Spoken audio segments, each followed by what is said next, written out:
தவமே ஜெயம் நேயர்களுக்கு வணக்கம். பரிணாம வளர்ச்சியின்படி முக்தி தாவரத்தோட முக்தி நிலை கடைசி நிலை என்னென்னா அரச மரம். மிருகத்தோட கடைசி முக்தி நிலை அது எதுன்னா பசு காமதேனு. மனிதரில் கடைசி நிலை முக்தி நிலை எதுனா ஞானி. பகவத்கீதையில் வசனம் சொல்கிறார் பாருங்க, மரங்களில் நான் அரச மகனாக இருக்கிறேன், பசுக்களில் நான் காமதேனுவாக இருக்கிறேன், மனிதரில் நான் ஞானியின் மனதில் இருக்கிறேன்.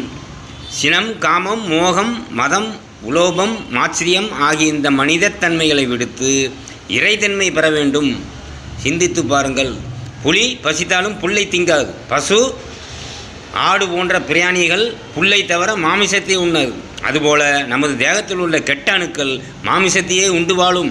நல்ல அணுக்கள் சூரிய சக்தியால் படைக்கப்பட்ட உணவையே உண்டு வாழும். நீங்கள் மாமிசத்தை போன்ற உணவுகளை உட்கொள்ளாமல் இருந்தால் உங்கள் தேகத்தில் உள்ள கெட்ட அணுக்கள் அழிந்துவிடும். புலி புல்லை உண்ணாதது போல் கெட்ட அணுக்கள் நல்ல உணவை உண்ணாது சாகும். உங்கள் உடல் ஆரோக்கியம் பெறும்.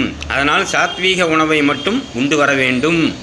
ஆழகால விஷத்தை சிவன் கண்டத்தில் நிறுத்தியது போல நமது தேகத்தில் உள்ள விஷத்தையெல்லாம் நமது நுரையீரல் வாங்கி வைத்து கொள்ளும்.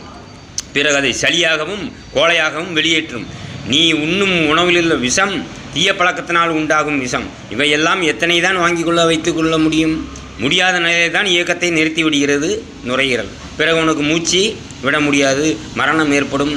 சிந்தித்து உன் உடலை காப்பாற்றிக்கொள். மூச்சு விடுவதனால் நீ வாழ்வதில்லை, நுரையீரல் இயக்கத்தினாலே தான் மூச்சு செயல்படுகிறது. பேனாவின் மை எப்படி காற்றின் அழுத்தம் இல்லாமல் எழுதாதோ அந்த மை போலதான் நமது உயிரும் உள்ளது. மை நமது உயிர்காற்று. அதை காற்று செயலாற்றுகிறது. மை தீர்ந்து விட்டால் காற்று இருந்தாலும் எப்படி எழுதப்படாதோ அதுபோல் உயிர் பொருள் தீர்ந்து விட்டால் காற்று இருந்தாலும் மூச்சு ஓடாது. மூச்சு காற்று உயிரல்ல. இப்பொழுது உயிர் எது என்று சிந்தனை செய்யுங்கள். பொறி புலன்களை அடக்கி பலனை அடைய முடியாது. புலன்கள் ஒருபோதும் அடங்காது. புலன்களை விட்டு வெளியே வா. நதியின் நடுவே நின்று கொண்டு நதியை தடுக்க முடியாது. நதியை விட்டு வெளியே வா. நிறைவாக ஒன்றை கூறுகிறேன். வாசியோகம் என்பது உருதரித்த நாடில் உள்ள வாயுவை கபாலமேற்றி அங்குள்ள அமிர்த நீரை உண்டு கொண்டு சுழுமுனை நாடில் சுவாசித்து உட்சுவாசமாக நாம் கர்ப்பத்தில் சுவாசித்தது போல் வாழ்வது வாசியோகமாகும். உண்ட உணவு எப்படி ஜீரணம் ஆகிறது என்று உன் உடம்பில் நடப்பதை நீ எப்படி காண முடியாதோ அதுபோல ஞானமடைந்த ஞானிகளும் ஞானம் எப்படி அடைந்தோம் என்று கூற முடியாதபடி மறைத்தே வைத்தான் இறைவன். இது எல்லாம் நம் தேகத்தில் தான் நடக்கிறது. அதனால தான் காண முடியாது. ஏன்? சூட்சும சரீரம் நம் கண்களுக்கு தெரிவதில்லை. ஆதி முதல் இன்று வரை யாரும் வெளியிடவில்லை இந்த ரகசியத்தை. உண்ட உணவு எப்படி ஜீரணமாகிறது என்ற தத்துவத்தை உணர வைத்து இந்த செல்ல பிள்ளைக்கு ஞானம் எவ்வாறு அடைகிறது என்ற உண்மையும் புரிய வைத்தது இந்த பிரம்மம். அதை அப்படியே உங்களுக்கு அளித்திருக்கிறேன். மீண்டு வாருங்கள். தானே உளதாகி தனக்குள்ளே தான் அடங்கும். அப்படிதான் இருக்கிறார் இறைவன். புரியுதா? மனதோடு பேசக்கூடாது. உன் ஆத்மாவோடு மௌனமாக பேச வேண்டும். மனசோடு பேசுவது உன் நிழலிடம் பேசுவது போலாகும். ஆற்று தண்ணீரை நாம் நிறுத்த முடியாது, ஆனால் அதை கடக்க முடியும். அதுபோல ஆசையை அடக்க முடியாது, அதை கடக்க முடியும். மற்றவர்கள் தகனம் செய்து நாம் அடைவது முக்தி அல்ல. உன்னை நீயே தகனம் செய்ய வேண்டும். அப்பொழுதுதான் முக்தி பெறுவாய். இறைவனை காண முயற்சிக்காதே. உன்னை இழந்தால் நீ தானாக அதனிடம் சேர்ந்து விடுவாய். மனிதன் மனதை கொண்டு வாழ்கிறான். ஞானி மனதை வென்று வாழ்கிறான். ஞானம் ஒருவித உணர்வுதான். அதுவும் வரும் போகும், நிலையானதல்ல. நிலையாக இருக்க நீ அதில் நிலைத்திருக்க வேண்டும். அதுக்கு தான் சொல்கிறேன், வாழும்போதே இறந்து விடு. இறந்த பின் வாழ முடியாது. வாழும்போதே இறந்தால் நீ எப்பொழுதும் வாழ்ந்திருப்பாய். இந்த வாசகத்தை நல்லா கவனிக்கணும். வாழும்போதே நீ இறந்து விட வேண்டும். உன் தேகத்தை வைத்தே இறந்து விட வேண்டும். அப்புறம் நீ அதை கவனிக்க முடியும்னா இறந்ததுக்கப்புறம் வாழ முடியாது. இறந்தா போச்சு, அவ்வளோதான், உடம்பு போயாச்சு. அப்புறம் வாழும்போதே நீ இறந்துட்டானா நீ எப்பொழுதும் வாழ்ந்திருப்பாய். ஏன்? சூட்சும தேகத்தோடு. புரியுதா?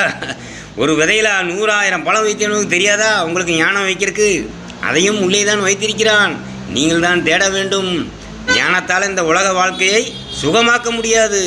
நீதான் உலக வாழ்க்கையை விட்டு ஞானத்துக்கு வர வேண்டும்.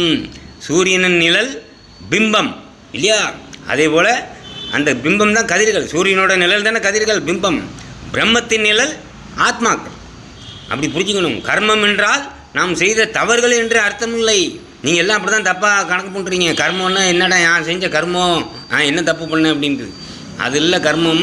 நாம் குவித்த பிறவிகளின் செயல்படுத்த முடியாத எண்ணங்கள் தான் கர்மம், வேறு எதுவும் இல்லை.